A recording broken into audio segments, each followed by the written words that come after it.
Hey everybody, welcome back to Hard4Games. I'm Tony. I'm John. And thanks to Taylor, who visited you at RetroTaku, we now have PAPRIUM, a very rare near-vaporware Genesis title. So we're going to go ahead and talk about the game, talk about the packaging, play the game, and also give our thoughts as to whether it's worth the now near $600 price tag on eBay, because they are in between batches, but unfortunately, the website has not really been updated in a long time.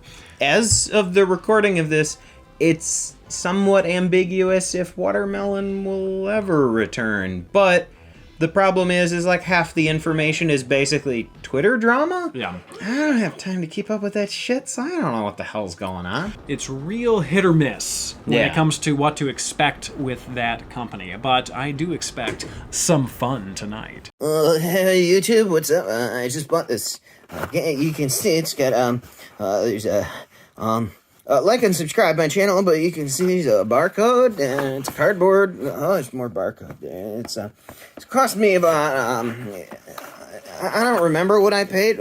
You can see, oh, shit. Okay. Inside of here, there is the heat shield that fell off of the cartridge. We'll explain about that in a minute, but I'm going to set that aside. And we have unopened the comic book. So I am not going to open said comic book because I feel like that's some sort of heresy. And, oh, that's right. I do believe one of the developers included a leaflet of gibberish. Oh, boy. I'm pretty sure that's the owner of Watermelon Games. Yes. You are a few minutes away to enjoy the best of the 90s experience. Please take a few moments to read this page. No matter how long the wait, the game is here. I, Fonzie, could be sorry for the wait and lack of news, but I already gave them away long ago. This is a one-in-a-lifetime experience. An exclusive AAA game in 90s flavor, 100% custom, and released for the 30th anniversary of the system. I would like to thank you for your trust and patience. Hopefully this game will reflect our commitment.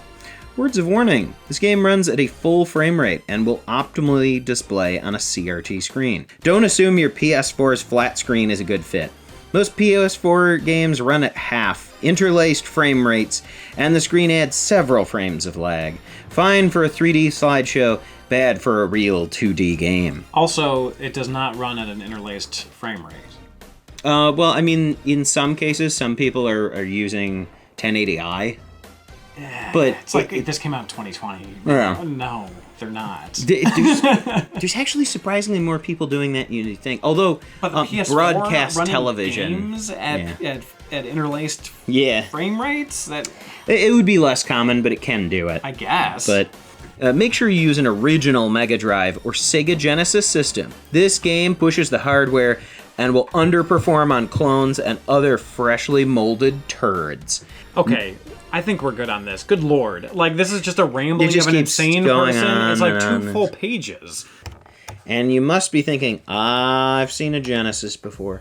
That's one of those Genesis clamshells. It is not at all like those. It's its own cardboard thing. To get to the manual, you have to fold, and then fold again. And then once you have this gigantic, like, you know, family board game night thing going, you have to very carefully pull it out of there. Oh my god, there's just so much shit. Okay.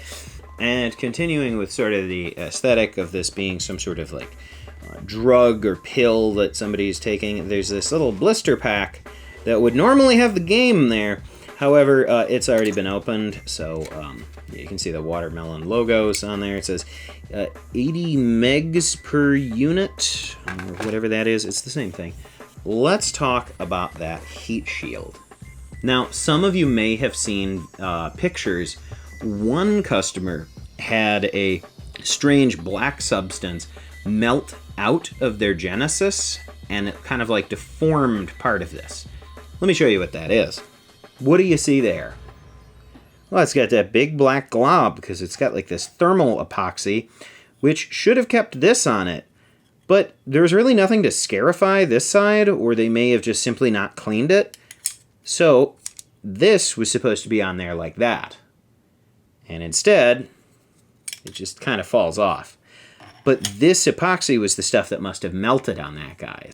But underneath there's a whole bunch of unique chips, one of which is actually a custom sound chip that this game uses, which is part of the reason it's very, very hard to actually emulate this game.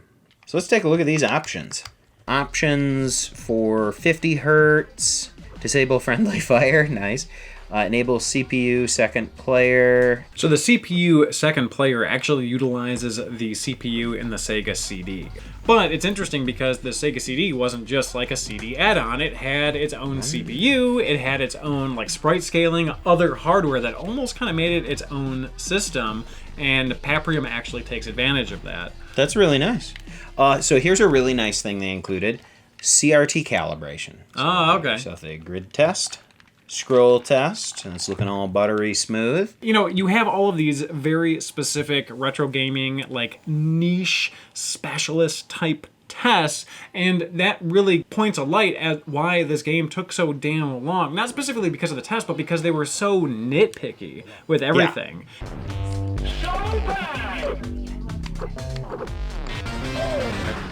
Oh, geez. A is like your special attack. Okay. X is a block. Okay. You can knee people with Y.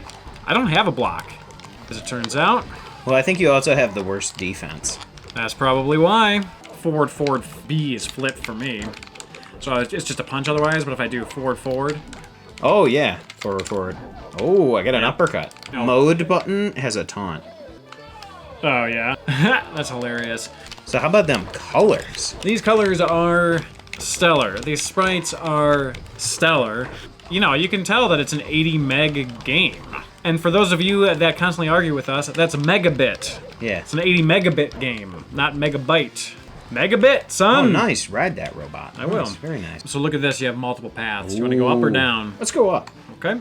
Yeah, all right. So I'm sure this adds a lot of replayability. You can choose different paths, you can have different characters, you can play with or without friendly fire.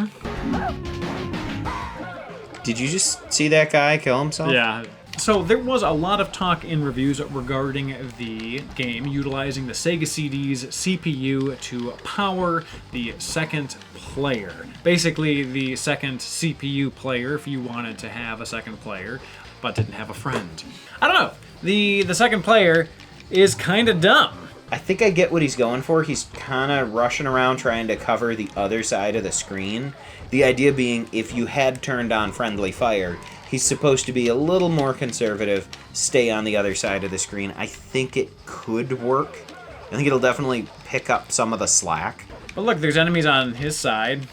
Yeah, there he is. He's going. hitting them, but He's not brilliant, but he's doing something. Kudos on them for trying something so unique. I think it's pretty cool, and it's definitely better than having nothing. It isn't as effective as I thought it was going to be. I guess I overestimated the power of the Sega CD. Could you imagine if this had come out back in the day? Oh yeah, this would have been... Could you imagine how much this would have cost with the tech that's in it? Oh yeah. Well, it's larger than any Genesis game that was released during retail. Oh yeah. 80 meg. Yeah, and it's it has its own huge. custom sound chip, and it wasn't unheard of for 16-bit games to have their own custom chips, although it's kind of more common with Nintendo stuff. I guess they weren't really custom chips per se. They were chips that were manufactured that developers could utilize if they wanted to. Some of them were custom. I guess so. This probably would have been like a $200 game. And that's a lot of cash back in the 90s. Get that pill. Oh, look, a booby robot. Yeah. Get that booby robot. I will. Get demonetized by booby robot. I wasn't aware the future was going to have like so many like leather daddies. Yeah. Well, future's looking good. We played the game, and I have really mixed feelings about it. Not so much the actual game. The actual game is excellent, but it just feels so self-indulgent to me. The packaging, the manifesto, the rambling nonsense from the owner of the company, the fact that it was almost vaporware, like they added so many of these bells and whistles that seemingly were unnecessary. Some of them were great, but some of them were seemingly unnecessary, and I feel really contributed to the fact that this almost became vaporware. I feel like great game, but almost screwed over your customers. It's one of those examples of like a project that seems like it almost got away from them. And normally when you get something where it's like, it's just in the oven too long, yeah, it kind of comes off, meh, but this is actually pretty solid. I'm surprised that it came together, and it came together really, really well. I really do hope that Watermelon Games can eventually make games again in the future, because everything they've made so far has been pretty fun. I know that they all get a little bit of like people accusing it of vaporware and stuff, but I mean, if you listen to Twitter, everything is drama. You gotta always appreciate when something that almost became vaporware actually came out. It's just sometimes developers bite off more than they can chew, and we've seen that a lot of times with mods and ROM hacks and homebrew stuff.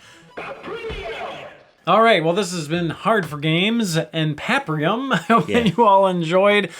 Make sure to subscribe, click that notification bell, and if you're so inclined, we also have a Patreon. But regardless, we just appreciate you all watching.